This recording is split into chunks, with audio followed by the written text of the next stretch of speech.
कितने दिनों के बाद है आई सजना रात मिलन की। हो कितने दिनों के बाद है आई सजना रात मिलन की। अब हमसे सही नहीं जाए जुदाई सजना रात मिलन की। कितने दिनों के बाद है आई सजना रात मिलन की। हेलो बच्चों, स्वागत है आपके अपने YouTube channel Bihar education network पर। तो प्यारे बच्चों, 10वीं कक्षा के बोर्ड एग्जाम और सेंटअप एग्जाम के लिए कुछ महत्वपूर्ण ऑब्जेक्टिव क्वेश्चन में लेकर आया हूं। आइए दिखाता हूं। तो चलिए क्वेश्चन की ओर डायरेक्ट चलते हैं। 10वीं कक्षा के बोर्ड एग्जाम और सेंटअप एग्जाम दोनों एग्जाम के लिए यह क्वेश्चन काफी महत्वपूर्ण है। तो आइए पहला क्वेश्चन क्या कहता है, आइए दिखाते हैं। पहला क्वेश्चन क्या है यहां पर, इस प्रकार से द फर्स्ट क्वेश्चन इज, पहला क्वेश्चन है क्या है भैया? तो पहला क्वेश्चन हमारे पास है, दो वृत्तों की परिधियां ए अनुपात बी के अनुपात में हो तब उनके क्षेत्रफल का अनुपात क्या होगा? क्षेत्रफल का अनुपात हमसे पूछा है। तो सबसे पहले हम सोचेंगे, जब क्षेत्रफल पूछ लिया है तो वृत्त का क्षेत्रफल होता क्या है, आइए पहले इसको जानेंगे। वृत्त का क्षेत्रफल का फॉर्मूला क्या होता है?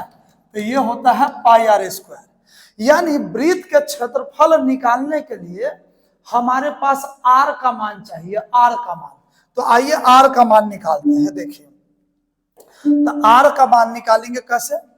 दो वृत्त है, तो पहला वृत्त के परिधि ए है और दूसरा वृत्त के परिधि बी है। तो चलिए, पहले वृत्त की परिधि दिया गया है ए, तो वृत्त की परिधि है, वृत्त की परिधि होता है 2 पाई आर बराबर ए। क्षेत्रफल का अनुपात पूछा है, क्षेत्रफल के लिए हमें आर का मान चाहिए। तो आइए आर का मान निकालते हैं। तो आर बराबर ए बाई 2 पाई।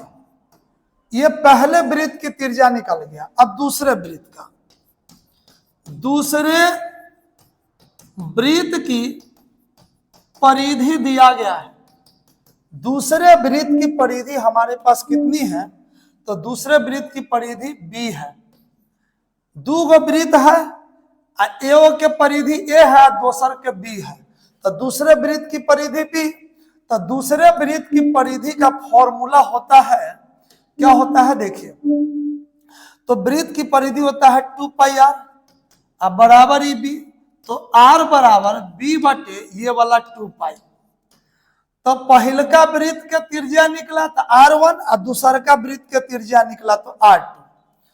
हमें उनके क्षेत्रफल का अनुपात ज्ञात करना है। तो आइए क्षेत्रफल निकालते हैं। वृत्त का क्षेत्रफल देखिए, वृत्त का क्षेत्रफल, तो वृत्त का क्षेत्रफल होता है पाई आर स्क्वायर। तो यहां पाई को पाई रहने देंगे, आर स्क्वायर। तो पहलका वृत्त के आर कितना है? ए बट्टा 2 पाई। तो ए बट्टा यहां ए बट्टा, ऐसे भी निकाल सकते हैं। देखिए ना, उनके क्षेत्रफल का अनुपात कह रहा है। तो पहलका वृत्त के क्षेत्रफल, पहलका वृत्त के पहले वृत्त का क्षेत्रफल, अनुपात, अनुपात मतलब बटा, अनुपात का अर्थ होता है बटा, दूसरे वृत्त का क्षेत्रफल, पहले वृत्त का क्षेत्रफल बटा दूसरे वृत्त का क्षेत्रफल।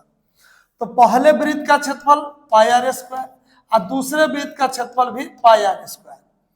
अब यहां पे पाई से पाई कट गया, लेकिन आर स्क्वायर से आर स्क्वायर नहीं कटेगा, क्योंकि आर दोनों का अलग अलग है। ए का आर है ए बाई 2 पाई, तो लिख लेंगे ए बाई 2 पाई और डिवाइडेड बाय दूसरे वृत्त का आर क्या है? तो दूसरे वृत्त का आर है बी बाई 2 पाई, तो लिख लेंगे बी बटा 2 पाई। फिर यहाँ पे a बट्टा 2 पाई है तो a बट्टा 2 पाई, बटा में है ना, बटा में इसको गुना में ले जाएंगे तो पलट जाएगा, 2 पाई नीचे है तो ऊपर चला जाएगा, अब b ऊपर है तो नीचे आ जाएगा। इस प्रकार से 2 पाई से 2 पाई कैंसिल हो जाएगा, ऊपर a बच गया नीचे b, यानी a अनुपात b हमारा आंसर होगा। आइए a अनुपात b कहां पे है, a अनुपात b कहां पे है, ऑप्शन डी है, सी है, बी है, ए। ऑप्शन ए में यहां पर a अनुपात b है, option A is the right answer. Clear है बात, समझ गए होंगे। थोड़ा सा लंबा अभी लगा होगा, लेकिन आप इसको बार बार बनाएंगे तो सोचने में टाइम नहीं लगेगा। ए अनुपात बी का आंसर यहाँ पर ए अनुपात बी ही है। आप बहुत बार रिपीट करेंगे तो आपको डायरेक्ट पता हो जाएगा कि इसका आंसर जितना यहां रहता है उतना ही यहाँ पे आता है, ये बात क्लियर हो जाएगा। आइए क्वेश्चन 2 दिखाते हैं आप लोगों को।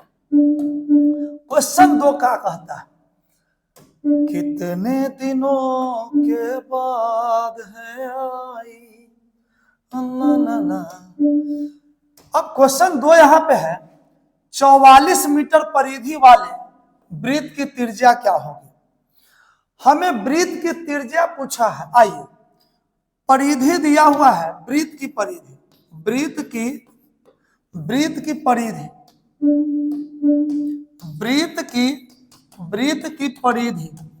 वृत्त की परिधि हमारे पास है 44 मीटर। हमें पता है कि वृत्त की परिधि का फॉर्मूला होता है 2 पाई आर, अब बराबर ये 44।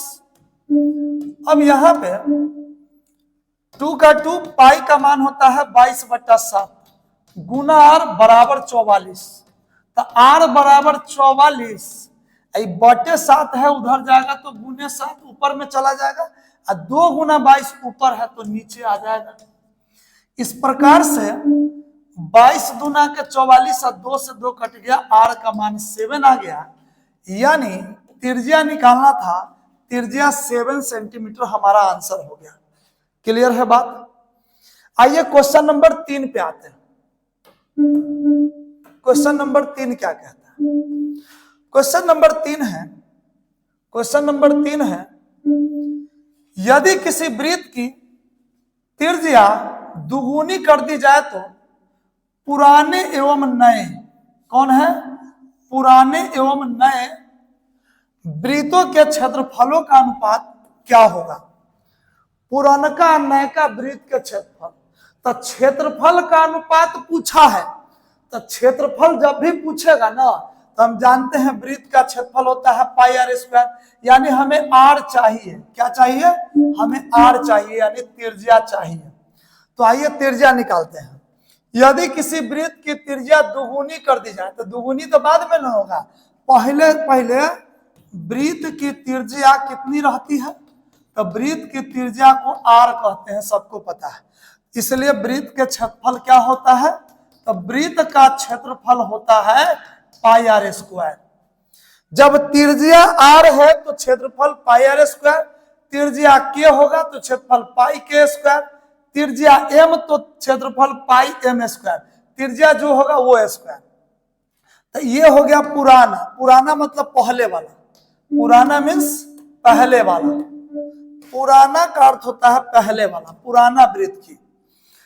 अब नया का तो कह रहा है कि वृत्त की त्रिज्या दुगुनी कर दी जाए, तो नए वृत्त की त्रिज्या, नए वृत्त की त्रिज्या, तो पहले से त्रिज्या कितना है, आर है।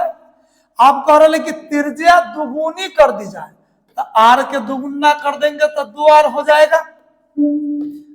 इसके बाद इसका क्षेत्रफल निकालेंगे, नए वृत्त का क्षेत्रफल, तो नए का वृत्त के क्षेत्रफल, तो वृत्त का क्षेत्रफल होता है पाई आर स्क्वायर, तो पाई के पाई आर स्क्वायर, तो आर यानी त्रिज्या, त्रिज्या 2r है यहाँ पे, तो 2r का स्क्वायर हो जाएगा। तो पाई का पाई या 2 दूनी 4, आर का स्क्वायर आर स्क्वायर, 4 गो पाई आर स्क्वायर, 4 गो पाई आर स्क्वायर। नए वृत्त की त्रिज्या क्या होगा, 4 गो पाई आर स्क्वायर। अब यहाँ पे क्या करेंगे देखिए ध्यान से, 4 गो पाई आर स्क्वायर है। अब पुराने एवं नए वृत्त का क्षेत्रफल, तो चलिए पुराने का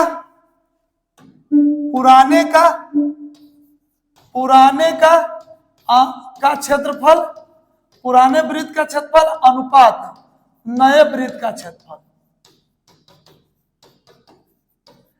यहां पर पुराना पहले कहा था, पहले पुराना लिख लिया, बाद में नया कहा तो बाद में नया लिखे, ध्यान रखना है। अब यहाँ पे पुरानका का क्षेत्रफल कितना है, तो पुरानका का क्षेत्रफल पाई आर स्क्वायर है, तो पाई आर स्क्वायर अनुपात नयका वृत्त का क्षेत्रफल कितना है, तो नयका का क्षेत्रफल 4 पाई आर स्क्वायर है, तो 4 पाई आर स्क्वायर। यहाँ पे पाई से पाई कट गया, पाई आर स्क्वायर से पाई आर स्क्वायर एक बार में कटेगा, यहाँ भी एक बार में, तो एक बार में कटेगा, तो ये वाला एक अनुपात 4 को 1 से गुना करेंगे 4, यानी 1:4 हमारा आंसर आया। तो 1:4 option number B is the right answer. Clear है बात, क्लियर है ना। अब देखो, चलिए अब चलते हैं क्वेश्चन नंबर 4 पे। आइए क्वेश्चन नंबर 4 को फोड़ देते हैं जरा, क्या कहता है क्वेश्चन नंबर 4, देखिए। क्वेश्चन नंबर 4 है, अर्धगोले के संपूर्ण सतह का क्षेत्रफल क्या होता है। ये तो बनाना नहीं है, अर्धगोले का संपूर्ण सतह पूछा है, तो अर्धगोले का संपूर्ण सतह होता है 3 पाई आर स्क्वायर, अर्धगोले का वक्र सतह होता है 2 पाई आर स्क्वायर। तो याद कर लेना है, अर्धगोले के संपूर्ण सतह का क्षेत्रफल 3 पाई आर स्क्वायर। तो चलिए ये समाप्त हुआ। अब आते हैं क्वेश्चन नंबर 5 पे। क्वेश्चन नंबर 5 क्या कहता है, देखिए। क्वेश्चन नंबर 5 है, एक गोले का पृष्ठीय क्षेत्रफल 154 सेंटीमीटर स्क्वायर है, गोले का आयतन क्या होगा। गोले का पृष्ठीय क्षेत्रफल, गोले का पृष्ठीय क्षेत्रफल, तो गोले का पृष्ठीय क्षेत्रफल है 154 सेंटीमीटर स्क्वायर। एक बात आप जान लीजिए, जब भी फॉर्मूला जिसका होता है उसका मान दिया रहेगा, जैसे गोले का पृष्ठीय क्षेत्रफल का फॉर्मूला होता है और उसका मान भी दे देले है, ऐसा जब भी रहेगा तो एक बगल फॉर्मूला और दूसर बगल ओकर मान करेंगे, आंसर आ जाएगा। हमेशा ध्यान क्या रखना है, किसी भी चीज का जिसका फॉर्मूला होता है, जैसे गोले का पृष्ठीय क्षेत्रफल होता है, बेलन का होता है, बेलन का आयतन होता है, किसी भी चीज का फॉर्मूला होता है, लेकिन उस फॉर्मूला का मान दिया रहेगा 2, 4, 5, 54, 55 कुछ भी, तब फॉर्मूला के बराबर में उसको कर देना है, आंसर आ जाएगा। ये एक तरीका है। तो गोले का पृष्ठीय क्षेत्रफल होता है, गोले का पृष्ठीय क्षेत्रफल होता है 4 पाई आर स्क्वायर, और यहाँ पे बराबर 154 दिया गया है। यहाँ पे अब यहाँ पे क्या करेंगे कि 4 का 4, पाई का मान 22/7 गुने आर स्क्वायर बराबर 154। हमें आर निकालना है, गोले का आयतन निकालना, सॉरी आयतन। जब हम गोले का आयतन निकालने जाएंगे ना, तो गोले का आयतन होता है pi are square H, pi R, sorry, गोले का आयतन होता है, गोले का आयतन 4/3 पाई आर क्यूब होता है। यानी आयतन जब निकालने जाएंगे ना, तो जब तक आर पता नहीं होगा नहीं निकाल सकते, इसलिए त्रिज्या निकालना है। तो आर स्क्वायर बराबर 154, 7 नीचे है तो ऊपर चला जाएगा, और 4 गुने 22 ऊपर है तो नीचे आ जाएगा। इसके बाद क्या करेंगे, 22 सते 154, आर स्क्वायर बराबर 7 सते 49 बटे 4। ये 2 पावर ना उधर जाएगा तो रूट बन जाएगा, तो 2 पावर जाएगा तो आर बराबर, ये 2 पावर दाएं पक्ष में चला गया, रूट बन गया, तो आर बराबर 49 का वर्गमूल 7, 4 का वर्गमूल 2, 7/2 आ गया। हमें निकालना क्या है, तो निकालना हमें गोले का आयतन, गोले का आयतन निकालना है। गोले का आयतन होता है 4/3 पाई आर क्यूब, 4/3 पाई का मान 22/7, आर क्यूब कह रहा है, तो आर 7/2 है, तो 7/2 गुना 7/2 गुना 7/2, यानी 3 पावर के चलते 3 बार गुना में।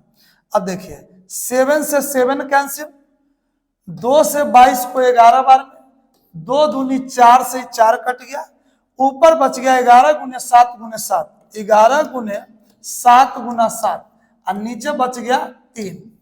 अब 11 सत्ते 77, 11 7 सत्ते 49, 49 को 11 से गुना करेंगे तो 9 के 9, 9 4 13 3, हाथ से 4 5, 539 अब बटे 3 आ गया। तो 539 बटा 3 नहीं है, ये पूर्णांक में दिया गया, तो पूर्णांक तोड़ लेंगे। 3 से 539 में अगर भाग देंगे, मुझे इतना लंबा इसलिए पढ़ाना पड़ रहा है क्योंकि आपको सिखाना है। अगर सिखाना ना हो, आंसर करना हो, तो 5 से 10 सेकंड में मैं इसको कर दूंगा। तो आप पहले सीख लीजिए और हमसे जुड़े रहिए। बोर्ड एग्जाम जब बहुत नजदीक आएगा, जब आपका प्रैक्टिस अच्छा खासा हो जाएगा, तो हम इसको बताएंगे कि 5-10 सेकंड में ये भी क्वेश्चन कैसे हो जाता है। जब तक आप इसको अच्छे से नहीं समझेंगे तब तक नहीं हो पाएगा आपसे। तो देखिए, 3 एकम 3, 5 में से 3 2, 2 पर 3 23, 3 सत्ते 21, ठीक है, 2 2 पर 9 29, अब 3 9 27, 2 यानी 179 पूर्णांक। तो 179 कहाँ है? ऑप्शन नंबर ए में है, देखिए 179। 179 पूर्णांक, ये 2 ऊपर चला जाएगा ये वाला, 3 नीचे आ जाएगा, पूर्णांक में तोड़ दिए। 179 पूर्णांक 2/3 हमारा आंसर होगा। ठीक है, क्लियर है बात? आइए चलते हैं क्वेश्चन नंबर 6 पे। क्वेश्चन नंबर 6 क्या कहता है, देखिए। क्वेश्चन नंबर 6 कहता है, इस प्रकार से क्वेश्चन नंबर 6 क्या कहता है, देखिए ध्यान से। साउंड बहुत है, कुछ साउंड में कम कर दे रहा हूं। चलिए, कह समान ऊंचाई, ध्यान रखेंगे, ध्यान रखेंगे बबुआ। कहा है कि समान ऊंचाई यानी ऊंचाई सेम है वाले 2 समबेलनों के आयतनों का अनुपात। किसका अनुपात निकालना है? आयतन का। किसका निकालना है? आयतन का। सॉरी, आयतन का अनुपात दिया हुआ है। आयतन का अनुपात है 9:16। 2 गो बेलन है, 2 गो बेलन है। पहला बेलन के आयतन है 9 और दूसरा बेलन के आयतन है 16। ऐसे समझिए, उनके वक्र पृष्ठों के क्षेत्रफलों का अनुपात निकालिए। बेलन का वक्र पृष्ठ होता है 2πr/h। तो 2 है, पाई का मान हमें पता है, आर का मान हमें चाहिए, एच का मान भी पता है। क्यों? समान ऊंचाई कहा है, यानी ऊंचाई सेम कहा है। तो जब ऊंचाई सेम है तो ऊंचाई से ऊंचाई अनुपात में कट जाएगा, लेकिन त्रिज्या हमें मालूम नहीं। आइए पहले त्रिज्या निकालते हैं, देखिए कैसे निकालेंगे। तो पहले बेलन का आयतन है 9, ऐसे मानिए। पहले बेलन का, बेलन यहाँ पे या समबेलन एक ही बात होती है। पहले बेलन का आयतन, तो पहले बेलन का आयतन दिया हुआ है 9। बेलन का आयतन होता है πr² बराबर यहाँ 9। तो यहाँ पे हमें निकालना क्या है? तो हमें r निकालना है। तो r² बराबर 9/πh, तब πh। तो r बराबर √9/πh। ये 2 पावर 9 इधर गया तो रूट बन गया, दाएं पक्ष में गया तो, यानी एगो r हमें पता हो गया। अब दूसरे बेलन की त्रिज्या निकालना है। दूसरे बेलन का आयतन, तो दूसरे बेलन का आयतन यहाँ पे 16 है। तो 16, तो दूसरे बेलन का आयतन 16 है, तो बेलन का आयतन πr² बराबर 16। तो r² बराबर 16/πh। तो r बराबर, यहाँ पे हम वर्गमूल निकाल सकते हैं। 9 का वर्गमूल 3, अब πh का वर्गमूल 9 निकलेगा तो रूट में रह जाएगा। अब यहाँ पे r बराबर √16/πh। समझ में आ रहा है ना संतोष? ठीक है। अब r बराबर 16 का वर्गमूल 4, अब πh का πh। क्लियर है बात? तो 4/√πh लिखा हुआ है। चलिए मैं साफ से लिख दे रहा हूं। 16 का वर्गमूल 4, अब πh का नहीं निकलेगा तो रूट में πh रह जाएगा। हमें निकालना है बेलन क्या, वक्र पृष्ठ का अनुपात। तो चलिए वक्र पृष्ठ का अनुपात, वक्र पृष्ठ का अनुपात, बेलन के वक्र पृष्ठ का अनुपात, बेलन के वक्र पृष्ठ का अनुपात, वक्र पृष्ठ का अनुपात, बेलन के वक्र पृष्ठ का अनुपात। तो पहले का बेलन का वक्र पृष्ठ 2 पाई आर एच और दूसरा का बेलन का वक्र पृष्ठ भी 2 पाई आर एच। अनुपात निकालना है, अनुपात, इसलिए हम अनुपात का चिन्ह दिए हैं। अब यहां पर 2 से 2 कैंसिल हो गया, 2 से 2 कैंसिल हो गया, पाई से पाई कैंसिल हो गया, h से h कैंसिल होगा क्योंकि यहां लिखा हुआ है समान ऊंचाई, यानी ऊंचाई दोनों का सेम है, लेकिन समान त्रिज्या नहीं लिखा है, इसलिए त्रिज्या सेम नहीं होगा। तब पहले बेलन का त्रिज्या कितना, तो 3/√πh, 3/रूट में पाई एच, अनुपात ये बना। दूसरे बेलन का, तो दूसरे बेलन की त्रिज्या है π/4/√πh, 4/रूट में पाई एच। अब 3/रूट में पाई एच, अब भाग को गुना में बदलेंगे तो ये √πh ऊपर चला जाएगा और 4 ऊपर वाला नीचे आ जाएगा। ठीक है, तो हम क्या करेंगे, यह √πh से √πh कट जाएगा, 3/4 बचेगा, यही 3:4 हो जाएगा। ऑप्शन नंबर सी में 3:4 दिया गया है, तो हमारा answer option number C is the right answer. Clear है, समझ में आ रहा है? चलते हैं नेक्स्ट क्वेश्चन पे। आइए नेक्स्ट क्वेश्चन क्या है, देखिए क्वेश्चन नंबर 7 पे चलते हैं। बच्चों आप सोच रहे होंगे कि इतना ज्यादा टाइम अगर ऑब्जेक्टिव में लगेगा तब फिर कैसे काम चलेगा। देखिए एक ऑब्जेक्टिव पे लगभग 1.5 से 1.25 मिनट का टाइम मिलता है, आप 1.5 मिनट टाइम समझिए। तो 1.5 मिनट का जो टाइम मिलता है ना, तो ऐसा ऐसा क्वेश्चन आता है जो 5 सेकंड में, 10 सेकंड में, 1-2 सेकंड में ऐसे होता है। तो जो टाइम आपके पास बचेगा वो इस प्रकार के क्वेश्चन के लिए ही तो होता है, बचता है। इस प्रकार के क्वेश्चन में टाइम लगेगा। बार बार इसको रिपीट करेंगे तो एक आपको आइडिया हो जाएगा। जैसे आपसे पूछा जाएगा कि बताओ 89 कै पर कै, तो कहोगे 8 पर 9, एक आइडिया है। वही 5 वर्ष के बच्चा को बोलेंगे कि 89 कै पर कै, तो वो लटक जाता है। तो आपका प्रैक्टिस हो चुका है, आप 8 पर 9 कहने में 1 सेकंड लगाते हैं, वो नहीं लगाता है।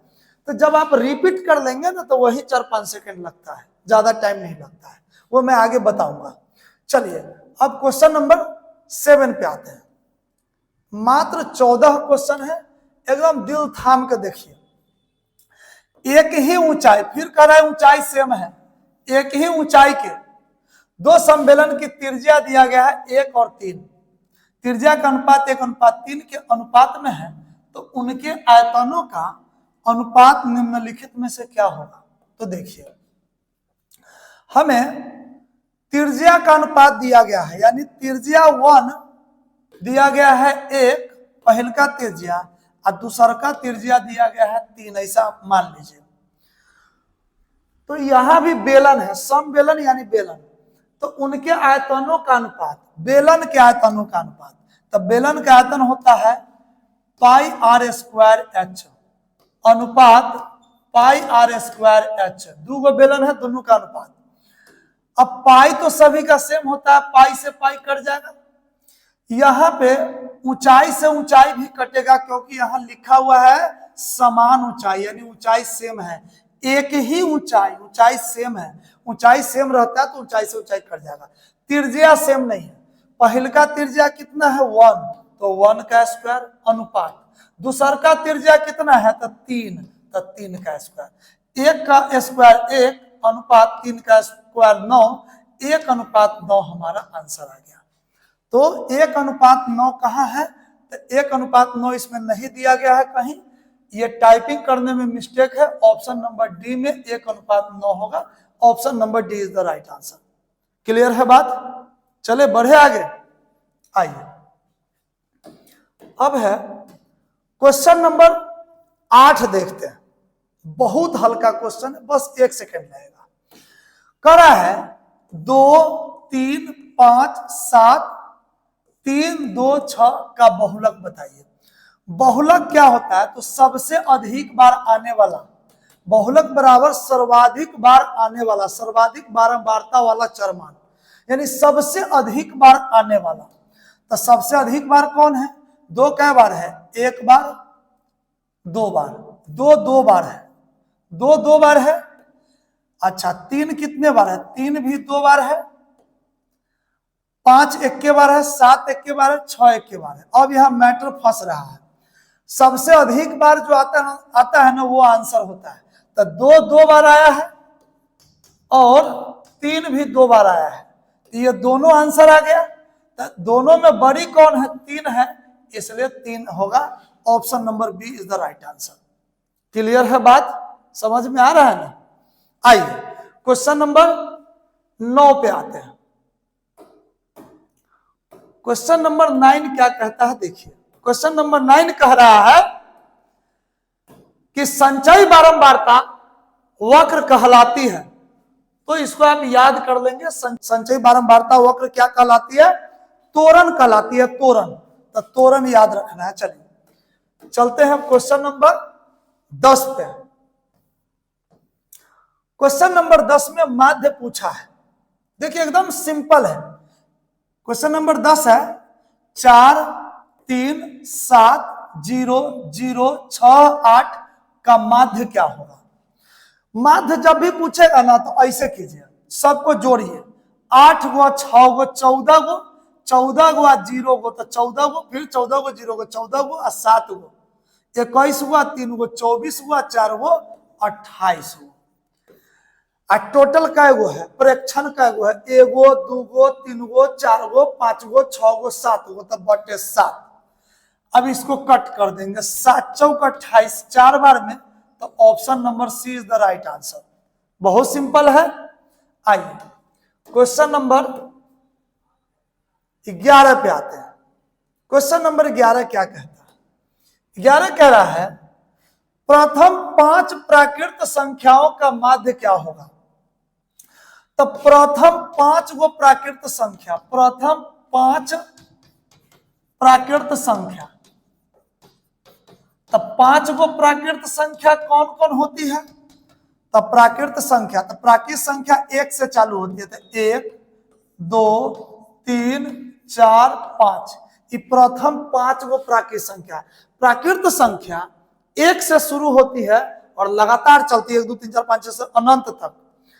तो यहाँ 5 गो प्राकृत संख्या, इसका माध्य निकालना है। तो माध्य तो अभी मैं क्वेश्चन नंबर 10 में बताया था कि सबको जोड़ना है। 5 गो 4 गो 9 गो 3 गो 12 गो 2 गो 14 गो 1 गो 15 गो, कै गो है? 1 2 3 4 5 गो है, तो बटे 5। अब यहाँ पे 5 3 15, 3 बार में कट गया। Option B is the right answer. Clear है बात? आइए चलते हैं क्वेश्चन नंबर 12 पे। क्वेश्चन नंबर 12 क्या कहता है देखिए। क्वेश्चन नंबर 12 है किसी निश्चित घटना की प्रायिकता कितनी होती है? तो 1 होती है। ये याद कर लेना है। निश्चित घटना, निश्चित घटना कहेगा, निश्चित घटना कहेगा, निश्चित या संभव भी कह सकता है, याद रखना है। निश्चित घटना की प्रायिकता तो 1, संभव घटना की प्रायिकता तो 1, इस प्रकार से। आइए चलते हैं नेक्स्ट क्वेश्चन पे। Question number 13, second last question है। आ ही गया क्वेश्चन। अब कहा है किसी असंभव घटना की प्रायिकता क्या होती है? तो असंभव घटना की प्रायिकता 0 होती है। असंभव घटना की प्रायिकता, या असंभव न कह के अनिश्चित भी कह सकता है। तो असंभव घटना की प्रायिकता तो 0, अनिश्चित घटना की प्रायिकता तो 0। इस प्रकार से आइए चलते हैं लास्ट क्वेश्चन पे। लास्ट क्वेश्चन हमारा ये रहा 14 नंबर। लास्ट क्वेश्चन है एक सामान्य वर्ष में 53 सोमवार होने की प्रायिकता क्या है? वर्ष 2 प्रकार के होता है। एक होता है 366 दिन, जो हर्ष 4 वर्ष पे आता है, जिसको हम अधिवर्ष कहते हैं, लीप ईयर। एक होता है 365 दिन, जो 4 साल लगातार आता है इसको बोलते हैं सामान्य वर्ष। सामान्य वर्ष बोला जाता है इसको। हमसे पूछा है सामान्य वर्ष में 53 सोमवार, सोमवार नहीं कहना चाहिए, गलती बोले हुआ है क्योंकि यहाँ ऑप्शन में ऐसा कुछ भी नहीं है, 53 सप्ताह बोलना चाहिए। तो मेरे प्यारे बच्चों, सामान्य वर्ष में यानी 365 दिन में मात्र 52 सप्ताह होता है। मात्र कितने सप्ताह होते हैं? 52 सप्ताह होता है। 52 सप्ताह होता है, ठीक है, मात्र 52 सप्ताह होता है, 52 सप्ताह होता है। लेकिन यहां 53 सप्ताह कर दिया तो इसलिए यह असंभव बात है। असंभव घटना की प्रायिकता 0 होती है, इसका आंसर 0 होगा। इसमें सभी ऑप्शन गलत है। तो इस प्रकार से अगर वीडियो अच्छा लगा हो लाइक करें, सब्सक्राइब करें, दोस्तों को शेयर करें। धन्यवाद, थैंक यू।